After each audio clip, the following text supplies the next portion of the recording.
সুপ্রিয় দর্শক শ্রোতা, স্বাগত জানাচ্ছি চ্যানেল এস এর নিয়মিত স্বাস্থ্য বিষয়ক আয়োজন স্বাস্থ্য কথায়। সাথে আছে আমি প্রিয়াঙ্কা চক্রবর্তী এবং আমাদের সাথে আছেন বিশেষজ্ঞ ডক্টর অনন্ত কুমার ভক্ত, অর্থোপেডিক্স কনসালটেন্ট, ট্রমা ও স্পাইন সার্জন। দর্শক, বলেছিলাম আমরা আসবো আমাদের আজকের আলোচনায় অস্টিওপোরোসিস বা হাড়ের ক্ষয় নিয়ে। ঠিক সেই বিষয় নিয়ে আজকের এই আলোচনা। ডক্টর অনন্ত, আপনাকে স্বাগত আমাদের আজকের আয়োজনে। ধন্যবাদ আপনাকে এবং চ্যানেল এসকে। ঠিক জানতে চাই যে অস্টিওপোরোসিস বা হাড়ের ক্ষয়, আমরা তো সাধারণত হাড়ের ক্ষয়টাই শুনে থাকি মেডিকেলের ভাষায়, যাকে বলা হচ্ছে অস্টিওপোরোসিস। ঠিক জানতে চাইবো হাড়ের ক্ষয়টা আসলে কি? অস্টিওপোরোসিস একটি ডিজিজ যার মাধ্যমে আমাদের হাড়ের quality day by day poor হতে থাকে, ফলে আমাদের স্বাভাবিক কার্যকলাপ কাজকর্ম করা এগুলো অসম্ভব হয়ে পড়ে। আচ্ছা, এই যে হাড়ের ক্ষয়টি হচ্ছে, এই অস্টিওপোরোসিসে হাড়ের ক্ষয়ের মধ্যে এবং এই যে দেখা যাচ্ছে ম্যাক্সিমাম মানুষের একটি কথা হচ্ছে যে হাড়ের ক্ষয় হচ্ছে, তাকে ক্যালসিয়াম দিতে হচ্ছে বা তাকে ভিটামিন ডি এর দিতে হচ্ছে। এর কারণটা আসলে কি? এটা একটা ভুল ধারণা। ক্যালসিয়াম আমাদের শরীরে শর্টেজ হয় না, বিভিন্ন খাবারের মাধ্যমে আমরা ক্যালসিয়াম পেয়ে থাকি। আমাদের শর্টেজ হয় ভিটামিন ডি, যেটা আমরা অনলি সানলাইট থেকে পেয়ে থাকি। সানলাইটে ভিটামিন ডি আমাদের শরীরে কয়েকটা ধাপ পেরিয়ে গিয়ে তৈরি হয়। যে ভিটামিন ডিটা ক্যালসিয়াম, আমাদের খাবারে যে ক্যালসিয়াম খেয়ে থাকি সেটাকে অ্যাবজর্ব করে বোন পর্যন্ত ইউজ করতে হেল্প করে। রাইট। তো এইখানে যদি আমি আপনার কাছ থেকে জানতে চাই যে হাড়ের ক্ষয় হলে তো কিছু পরিবর্তন দেখা দিবে, সেই পরিবর্তনগুলো আসলে কি কি? প্রথম কথা হচ্ছে, আমাদের শরীরে একটা ওয়েট থাকে, হাড় হচ্ছে এই ওয়েটটা বহন করে। হাড় যদি উইক হতে থাকে, আস্তে আস্তে ওয়েটটা বহন করা তার জন্য কষ্টসাধ্য হয়ে যায়। সুতরাং একটা সার্টেন স্টেজে ক্ষয় যাওয়ার পরে প্রথম যেই লক্ষণটা দেখা যায় সেটা হচ্ছে ব্যথা। তাহলে ব্যথা হবে তার। তাহলে যে কোনো ব্যথাই কি হাড়ের ক্ষয়ের না, ইঙ্গিত দিচ্ছে? না।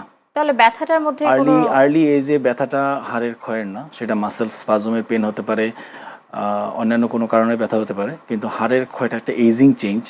ইউজুয়ালি একটা সার্টেন স্টেজে যাওয়ার পরে, এজে যাওয়ার পরে সেটা দেখা দিবে। আচ্ছা, ঠিক সেই সাথেই জিজ্ঞেস করবো, তাহলে যদি একটা সার্টেন এইজে গিয়ে দেখা দিচ্ছে এই বিষয়টি, এই এইজটা আসলে কেমন হতে পারে একজন ফিমেল বা মেলের ক্ষেত্রে? এই বয়সের তারতম্য বা পার্থক্যটা কি? মহিলাদের ক্ষেত্রে সাধারণত 50 পরবর্তী বয়সে, আফটার ম্যানোপোজ, মাসিক বন্ধ হওয়ার পরে শরীরে বিভিন্ন হরমোনাল চেঞ্জের কারণে গিয়ে এই হাড়ের ক্ষয়টা দেখা দেয়। আর পুরুষদের ক্ষেত্রে সাধারণত আফটার 65 বা 70-তে গিয়ে দেখা দেয় বেশ। তাহলে হচ্ছে একজন নারীর যে মাসিক একটা ক্রিয়া আছে, এটা যদি তার অফ হয়, তাহলে সেক্ষেত্রে কি তার হরমোনাল চেঞ্জের যে ব্যাপারটা জি, আসছে আর কি, তখন এই পরিবর্তনটা তার মধ্যে জি, আসতে হওয়ার শুরু করে। সম্ভাবনা থাকে, শুরু এটা হয়ে থাকে। তাহলে 40 বা 45 এরকম সময়টাই কি হতে পারে? 40 থেকে 35 বছরে গিয়ে তো মেনোপজ স্টার্ট হয়, কিন্তু স্টার্ট হওয়ার পরে গিয়ে হরমোনাল চেঞ্জের কারণে বোনসের উইকনেসটা আসতে আরও 5-6 বছর 10 বছর লেগে যায়। লেগে সেক্ষেত্রে যাচ্ছে। আফটার 50 কাউন্ট করা হয়। আচ্ছা, এই ক্ষেত্রে কি তাহলে আপনার মনে হয় যে নারীরাই বেশি এই সমস্যাটার সম্মুখীন হচ্ছেন? এফেক্টেড হচ্ছেন দুই গ্রুপই। যার ফিজিক্যাল ফিটনেস যত ভালো, সে তত কম এফেক্টেড হচ্ছে। আচ্ছা, তাহলে এই অস্টিওপোরোসিসের যে বিষয়টি আছে, এর প্রধান কারণগুলো কি, যে কারণে এই অস্টিওপোরোসিস বা হাড়ের ক্ষয়ের রোগের সম্মুখীন হতে হচ্ছে? কারণটি হচ্ছে ছোটোবেলা থেকেই আরামদায়ক লাইফস্টাইল লিড করা। আপনি একটা জায়গায় হেঁটে না গিয়ে রিক্সায় যাওয়া, এই যে আমাদের লাইফস্টাইলগুলো চেঞ্জ হয়েছে, এই হওয়ার কারণে অ্যাকচুয়ালি ছোটোবেলা থেকেই বাচ্চাদের মধ্যে থেকে এগুলো শুরু হয়। আমরা 30 বছর 20-30 বছরে ডাক্তারের কাছে যাওয়া গা ব্যথা নিয়ে কখনো প্রশ্নই ওঠেনি আমাদের। এখন আসতেছে, গা ব্যথা নিয়ে, হাত পা ব্যথা নিয়ে আসতেছে। আচ্ছা, এই যে হাড় ভেঙে যাচ্ছে বা কিছু, এই হাড় ভেঙে যাওয়া ছাড়াও কি অন্য কোনো সতর্কতা রয়েছে কিনা বা অন্য কোনো কারণ আছে কিনা, যেটার মাধ্যমে একজন রোগী বুঝতে পারবেন যে তার আস্তে আস্তে করে অস্টিওপোরোসিসের দিকে তিনি এগিয়ে যাচ্ছেন? প্রথম কথা হচ্ছে, আমরা ডেক্সা স্ক্যান করে থাকি হাড়ের ক্ষয় কতটুকু হয়েছে এটা চেক করার জন্য। দ্বিতীয়ত হচ্ছে, আমার স্বাভাবিক হাঁটা চলাফেরায় যদি আমার পেইন হতে থাকে, ব্যাক পেইন, মাসেল পেইন, পায়ের হাঁটুর ব্যথা, বিভিন্ন জিনিস হতে থাকে, একটা সিমটম আসে পরবর্তীতে ব্যথা। তাহলে হচ্ছে যে এই সিমটমগুলো, যে হাঁটুর ব্যথা আছে বা ব্যাক পেইন হচ্ছে, ব্যাক পেইন তো অনেক কারণেই হতে অনেক কারণে পারে। হচ্ছে। যদি কেউ বসে থাকে, বেশ কিছুক্ষণ বসে থাকার কাজ করে, বা অনেকক্ষণ দাঁড়িয়ে আছে, বসার সুযোগ হচ্ছে না, সেই ক্ষেত্রেও ব্যাক পেইন হতেই পারে। তো সেই পেইনটাও কি আসলে অস্টিওপোরোসিসের দিকেই যেতে পারে কিনা? অ্যারাউন্ড 35 ইয়ার্সের একজন, তার প্রফেশনাল অ্যাক্টিভিটিসের কারণে ব্যাক পেন হওয়া, এটা তার বসে থাকার জন্য হতে পারে, সামনে নিয়ে কাজ করার জন্য হতে পারে, সেটার জন্য হাড়ের ক্ষয় দায়ী না। একজন 65 ইয়ার্সের, তার পরিশ্রম করতেছে না কিন্তু ব্যথা হচ্ছে, সেটার জন্য হাড়ের ক্ষয় হতে পারে। নারী বা পুরুষ এদের মধ্যে বেশি ঝুঁকিতে কারা রয়েছেন? নারী, নারী আছেন। আর্লি স্টেজে নারী। নারী এবং পুরুষের মধ্যে নারীরাই বেশি ঝুঁকিতে আছেন। এই ঝুঁকির কারণটা কি আসলে? নারীরা বেশি ঝুঁকিতে থাকেন কারণ 45 বছর পরে যখন তাদের শারীরিক যে পরিবর্তনটা আসে, মাসিক বন্ধ হয়ে যাওয়া, ম্যানোপজ বলে থাকি আমরা যেটাকে, মাসিক বন্ধ হওয়ার পরে আমাদের শরীরে হরমোনের কারণে যেসব চেঞ্জ হতে থাকে, এই চেঞ্জের বিভিন্ন রিয়াকশনের কারণে গিয়ে হাড়ের মধ্যে হাড়ের ক্ষয়টা বাড়তে থাকে। কিছু হরমোন থাকে আমাদের হাড় প্রোডাকশনে হেল্প করে, ফলে এই হরমোনগুলো যখন ইনঅ্যাক্টিভ হয়ে যায় তখন হাড় প্রোডাকশনের থেকে ডিস্ট্রাকশনটা বেশি হতে থাকে। ফলে এটা ইনডাইরেক্টলি রিলেটেড যে মেনস্ট্রুয়েশন অফ হওয়ার পরে, মাসিক বন্ধ হওয়ার পরে আমাদের হাড়ের পরিবর্তন হতে থাকে।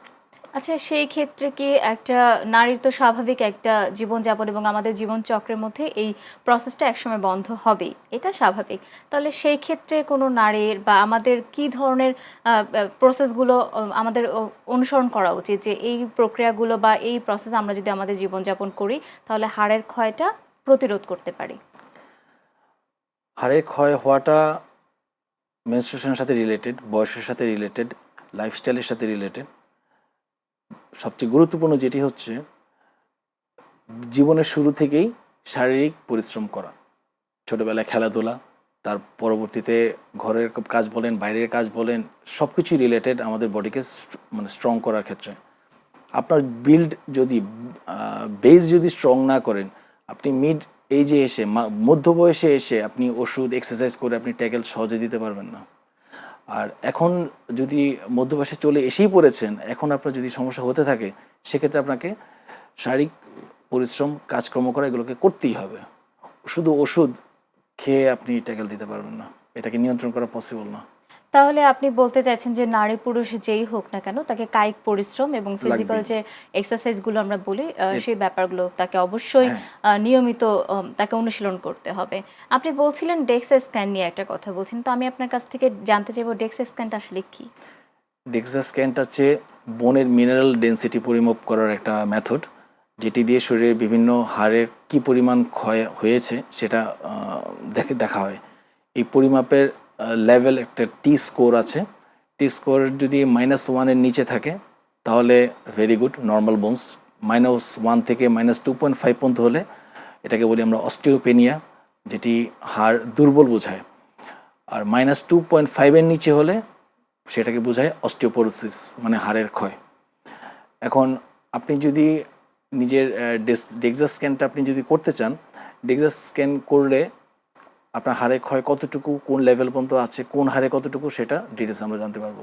আচ্ছা, আপনি বলছিলেন যে নারী পুরুষ উভয়ই হচ্ছে একটা বয়সের পরে গিয়ে তারা এই রোগে আক্রান্ত হচ্ছেন বা তারা বুঝতে পারছেন তাদের হাড়ের ক্ষয়টি হচ্ছে। বাচ্চাদের কি কোনোভাবে এই হাড়ের ক্ষয়ের সাথে সম্পৃক্ততা থাকতে পারে কিনা, বাচ্চাদের হতে পারে কিনা? না, তাহলে শিশুদের এই বিষয় নিয়ে কোনো রকম সমস্যা নেই বা আমরা কোনো তবে চাইল্ড এক্ষেত্রে শিশুরা এক্ষেত্রে বাচ্চাদের হাতে পায়ে ব্যথা বা অন্য কোনো কারণে যখন কোনো ডাক্তারের কাছে যাওয়া হয়, অনেকে এই শব্দটা ইউজ করে বা কোমরে ব্যথার জন্য, যে হাড়ের ক্ষয় হয়েছে। 17-18 বছর, 20 বছর, 22 বছরের কেউ যদি কোমরে ব্যথা নিয়ে যায়, এক্সরে করে ডাক্তাররা বলে থাকেন যে হাড়ের ক্ষয় হয়েছে। অ্যাকচুয়ালি এটা হাড়ের ক্ষয় না। শর্টকাটে আমরা হাড়ের ক্ষয়টা খুব ফ্যামিলিয়ার, আমাদের কাছে পরিচিত শব্দ। ডক্টর পেশেন্ট কনভারসেশন জলদি শেষ হওয়ার জন্য এটা শব্দটা ইউজ হয়। অ্যাকচুয়ালি এটা হাড়ের ক্ষয়, এই বয়সে হাড়ের ক্ষয় হয় না। তাহলে সেই ক্ষেত্রে আসলে কি হতে পারে? কারণ অনেক ক্ষেত্রে আমরা শুনি যে মাসেল পেইন হতে পারে, ডিস্কের প্রবলেম হতে পারে, most commonly muscle pain. Muscle পেইনের জন্য হতে পারে। তাহলে হচ্ছে বাচ্চাদের এই অস্টিওপোরোসিসের রোগের যে বিষয়টি বলছেন, এটি বাচ্চাদের ক্ষেত্রে আমরা আসলে এই ব্যাপারটা হয় না বলেই আমরা হয় না। ধরে নেব। কারণ অনেক ক্ষেত্রে আমরা এটা বলে থাকি, সাধারণ মানুষ আমরা এটাই বুঝি যে বাচ্চার হাতে পায়ে ব্যথা হচ্ছে, এটা হাড়ের ক্ষয় হতে পারে। যেটা আপনি বলছিলেন যে একটি শর্টকাট শব্দ বলে দিলাম যে বাচ্চাদের হাড়ের ক্ষয় হয়েছে। বাচ্চাদের হাতে পায়ে ব্যথাটা হচ্ছে গ্রোয়িং পেইন। শরীর যখন বাড়তেছে, মাসেল, পায়ের হাড়ও বড় হচ্ছে, মাসেলও যে স্ট্রেসটা পড়ে ওইটার কারণে পেইন হয়। এটা টেম্পোরারি। ধন্যবাদ। আমরা আমাদের আলোচনায় পুনরায় ফিরবো। সময় হয়েছে আমাদের একটি বিরতি নেয়ার। সুপ্রিয় দর্শক শ্রোতা, নিচ্ছি ছোট্ট একটি বিজ্ঞাপন বিরতি। ততক্ষণ পর্যন্ত কোথাও যাবেন না, আমাদের সাথেই থাকুন।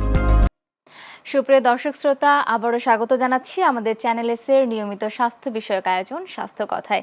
সাথে আছি আমি প্রিয়াঙ্কা চক্রবর্তী এবং আমাদের সাথে আছেন ডক্টর অনন্ত কুমার ভক্ত। ফিরছি আমাদের আলোচনায়, যে বিষয়টি নিয়ে কথা বলছিলাম যে শিশুদের অস্টিওপোরোসিসের বিষয়টি হওয়ার সম্ভাবনা রয়েছে কিনা, যেটি সম্পূর্ণভাবে আপনি বলছেন যে এটির কোনো সম্ভাবনা নেই। তাহলে আমি আপনার কাছ থেকেই জানতে চাইছি যে অস্টিওপোরোসিস কি সম্পূর্ণ নিরাময়যোগ্য কোনো রোগ, নাকি এটিকে আমরা সাময়িকভাবে নিয়ন্ত্রণ করতে পারছি? অস্টিওপোরোসিস সম্পূর্ণ নিরাময়যোগ্য রোগ নয়। এটি সাময়িকভাবে নিয়ন্ত্রণ করা যেতে পারে লাইফস্টাইল চেঞ্জের মাধ্যমে, ওষুধপত্রের মাধ্যমে। কিন্তু বয়সের সাথে সাথে যে চেঞ্জটা হয়ে যায়, এই চেঞ্জটা রিভার্স করতে যে পরিমাণ সময় লাগতে পারে, যে পরিমাণ মেডিসিন লাগতে পারে, যে পরিমাণ শারীরিক অ্যাক্টিভিটিসের দরকার পড়তে পারে, তার লাইফে এত টাইম থাকে না যে সে এতদিন এত বছর পার করে গিয়ে আবার স্ট্রং করবে বোনস। এর তাহলে জন্য নিরাময় করা পসিবল হয় না, তার আগেই তার লাইফ শেষ হয়ে যায়। কারণ যেহেতু রোগটি আমাদের শনাক্ত হচ্ছে একেবারে আমাদের শেষ সময়ে, একেবারে লাস্ট স্টেজে এসে দেখা যাচ্ছে যে 55, 60, 65 এই সময়টিতে, তাহলে সেই সময়টুকু আসলে এটি পুরোপুরি নিরাময়যোগ্য কোনো রোগ নেই, এটি আমরা নিয়ন্ত্রণ করতে পারি। তাহলে সেই নিয়ন্ত্রণের যে প্রসিডিউরগুলো বা প্রক্রিয়াগুলো, সেগুলো কি কি? প্রথম হচ্ছে শারীরিক অ্যাক্টিভিটিস। আপনি ডেলি নিয়মিত হাঁটাহাঁটি করেন আধা ঘন্টা 1 ঘন্টা। আপনি জাঙ্ক ফুড অ্যাভয়েড করেন, ড্রিঙ্কস অ্যাভয়েড করেন, পুষ্টিকর খাবার খান, মেনলি শাকসবজি খান, মাছ মাংস সবই খাবেন, শাকসবজি মাস্ট। আর যাদের স্মোকিং অভ্যাস আছে, স্মোকিং অ্যাভয়েড করতে হবে, অ্যালকোহল খাওয়া বন্ধ করতে হবে। খাওয়ার ব্যাপারটাতেই যদি আমি আসি, কোনো রকম সাপ্লিমেন্ট কি তাদের নেওয়ার প্রয়োজনীয়তা আছে কিনা? যাদের ভিটামিন ডি শর্টেজ আছে তাদের সাপ্লিমেন্টের সাপোর্ট লাগে। কিছুটা লেভেল ঠিক কারেকশন হওয়ার পরে সানলাইট এক্সপোজার যদি ঠিক থাকে, সূর্যের আলোতে ডেইলি যদি আধা ঘন্টা 1 ঘন্টা যদি উনি থাকেন, তাহলে ভিটামিন ডি শর্টেজ হয় না শরীরে। আচ্ছা, এই যে অনেক ক্ষেত্রে আমরা বলি যে সূর্যের আলোতে যাওয়ার যে বিষয়টি থাকে, আমরা সচরাচর জানি যে ভোরের যে সূর্যের আলোটি সেটি আমাদেরকে নেওয়া উচিত, বা একটা টাইম পরে আমাদের সূর্যের আলোতে হাঁটাহাঁটি না করাটাই ভালো, এই বিষয়টি থাকে। তো সেই ক্ষেত্রে আমরা অন্য কোনো উপায়ে সূর্যের আলোটার যে ভিটামিন ডি ক্রিয়েটের যে একটা বিষয় থাকে, আমরা নিতে পারি কিনা? ভিটামিন ডি সাপ্লিমেন্ট পাওয়া যায় এখন বাজারে। ওটি নিয়ে আপনি আপনার যে যতটুকু শর্টেজ আছে সেটা কারেকশন করতে পারবেন। সানলাইট এক্সপোজার না নিলে আবার শর্ট হয়ে যাবে। আচ্ছা, এই যে অনেকেই বলে যে দুধ খেতে হবে, ডিম খেতে হবে, তাহলে ক্যালসিয়াম বা এই ব্যাপারগুলো আমাদের ঘাটতি পূরণ হবে। তো এরকম দুধ, ডিম ছাড়া আমাদের অন্যান্য আর কি কি খাবার সব আছে? কিছুই খেতে হবে, সবকিছুই খেতে হবে, পুষ্টিকর সব কিছুই খাবার। কারণ হাড়ের আপনি ক্ষয়টা একটা যাতে খাবার না। খাওয়ার সময় এটার মধ্যে ক্যালসিয়াম আছে এর জন্য খাবেন, এটা অভ্যাস করা ঠিক না। এটার কোনো পরিমাণ আছে কি, যে বয়সের একটি লিমিটেশন থাকে, তো অবশ্যই সেক্ষেত্রে কতটুকু পরিমাণযোগ্য হতে পারে যে একজন মানুষের জন্য 40 বা 45 ইয়ার্স ওল্ড? ডেলি 1 কাপ দুধ খাওয়ার, ডেলি 1 কাপ দুধ খাওয়াটা ওকে। আমরা চিকিৎসার সময় আসলে সাধারণত কি কি ওষুধ নিতে পারি, বা যে ওষুধগুলো নিলে পরে রোগের সমস্যা না হতে পারে? সাধারণত আমরা ক্যালসিয়াম এবং ভিটামিন ডি সাপ্লিমেন্ট দেওয়া হয়।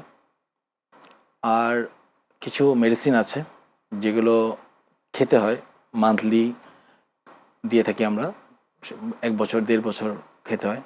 কিছু মেডিসিন আছে ইনজেকশন, ইয়ারলি দেওয়ার ইনজেকশন আছে, 3 মাস পর পর দেওয়ার ইনজেকশন আছে, ডেইলি দেওয়ার ইনজেকশন আছে। এগুলো ওয়ার্ল্ড ওয়াইড এগুলো ফেমাস, এগুলো ওয়েল টেস্টেড, এগুলো দেওয়া যেতে পারে, কিন্তু সমস্যা হচ্ছে এগুলো কস্টলি। আচ্ছা, সেই ক্ষেত্রে আপনি বলছিলেন যে ফিজিক্যাল এক্সারসাইজের একটা বিষয় থাকে। এই ট্রিটমেন্টের ক্ষেত্রে ফিজিওথেরাপির কোনো রকম প্রয়োজনীয়তা আছে কিনা? ডাইরেক্ট অস্টিওপোরোসিসের জন্য তো ফিজিওথেরাপির প্রয়োজন নেই। তবে অস্টিওপোরোসিস হয়ে কারো যদি মাসেল পেইন, ব্যাক পেইন এগুলো থাকে, সেই জন্য ফিজিওথেরাপি নিতে পারে। আচ্ছা, ডিরেক্টলি রোল নাই, ইনডিরেক্টলি ফিজিওথেরাপির রোল কিছুটা থাকে। তাহলে সেক্ষেত্রে হচ্ছে যে আপনি বলছিলেন যে শারীরিক যে একটা ব্যায়ামের বিষয়, কি কি ব্যায়ামগুলো প্রয়োজন হতে পারে? যেই বয়সে গিয়ে সাধারণত এইসব অস্টিওপোরোসিস ধরা পড়ে, এই বয়সে গিয়ে শুধুমাত্র হাঁটা ছাড়া আর কোনো কিছু, বা সাইক্লিং, বাসায় ইনডোর সাইক্লিং করা ছাড়া আর কোনো কিছু তার জন্য পসিবল হবে না। তাহলে হচ্ছে একটা শুধুমাত্র 60 ইয়ার্সের মানুষ বা 65 ইয়ার্স একদম পুরুষ অথবা মহিলা, তার জন্য হাঁটা ছাড়া আর অন্য কোনো বিকল্প নেই। সে দৌড়াতে পারবে না, সে খেলাধুলা করতে পারবে না, সো হাঁটা আধা ঘন্টা 1 ঘন্টা ডেলি, একটা না আধা ঘন্টা হাঁটতে পারে, অথবা সকালে আধা ঘন্টা, বিকালে আধা ঘন্টা। আচ্ছা, ফিজিক্যালি অ্যাক্টিভ থাকতে হবে, মাইন্ড ফ্রেশ থাকবে, মেন্টালি সাউন্ড থাকবে, মানসিকভাবে ভালো থাকবে, শরীরও ভালো থাকবে। তাহলে সেই ক্ষেত্রে যদি আপনি এখানে বলছিলেন যে ফিজিক্যাল এক্সারসাইজের বিষয়টা এখানে গুরুত্ব পাচ্ছে সেটা হচ্ছে হাঁটাহাঁটির বিষয়টি যেহেতু সে একেবারে স্টেজে যে যখন তার বয়স ৬০ বা ৬৫ বছর বয়স তখন তার এই সমস্যাগুলো হলে শুধুমাত্র হাঁটা ছাড়া আসলে তার তেমন কোনো খুব কঠিন কোনো পরিশ্রমের ব্যায়ামগুলো সে করতে সম্ভব না। পারছে না।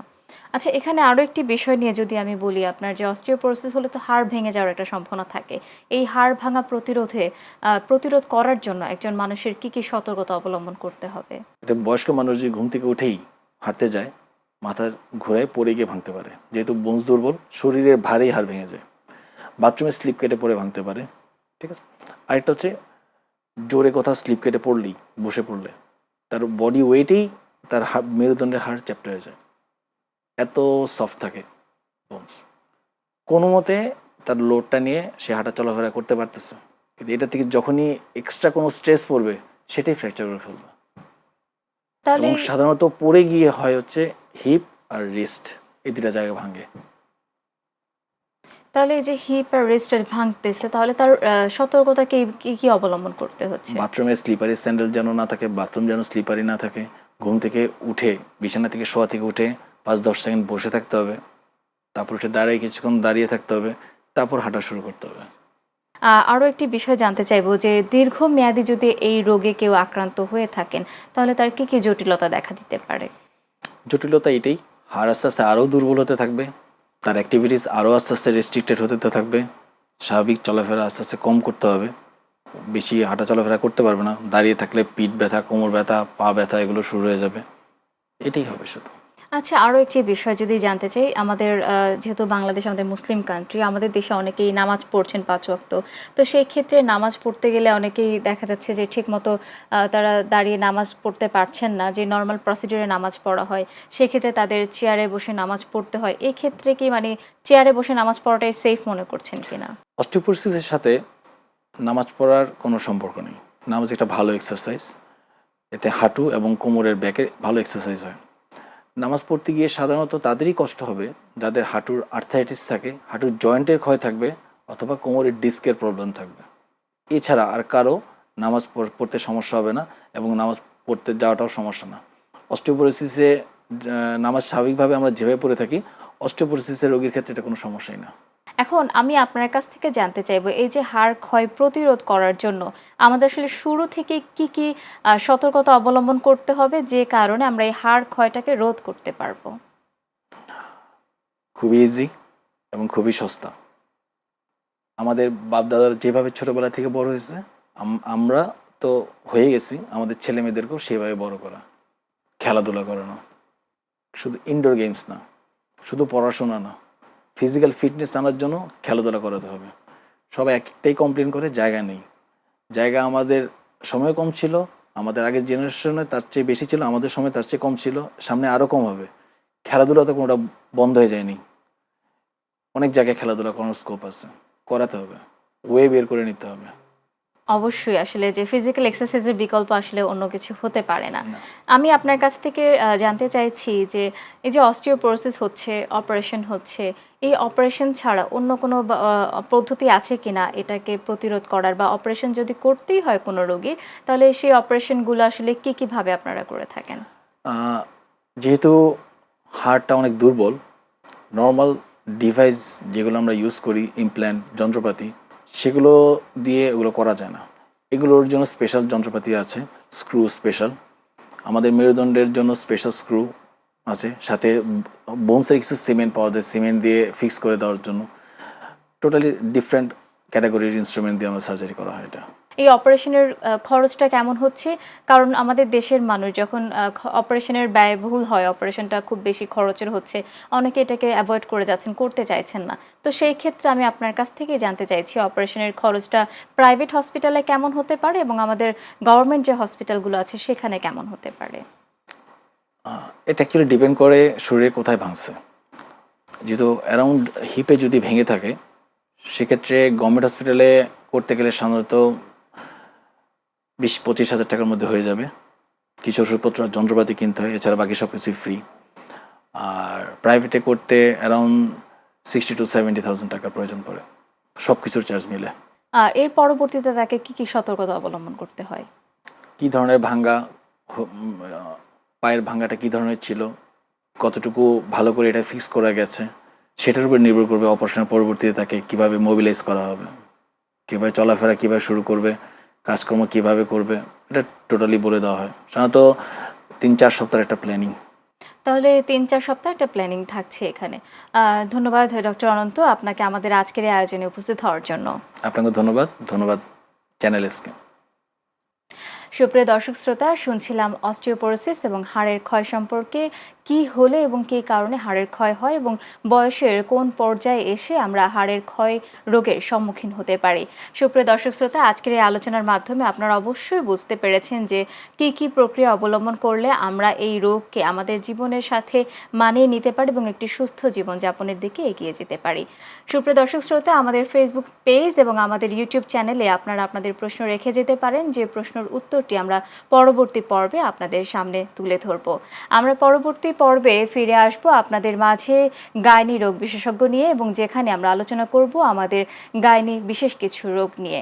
ততক্ষণ পর্যন্ত ভালো থাকুন, সুস্থ থাকুন, চ্যানেল এস এর সাথেই থাকুন।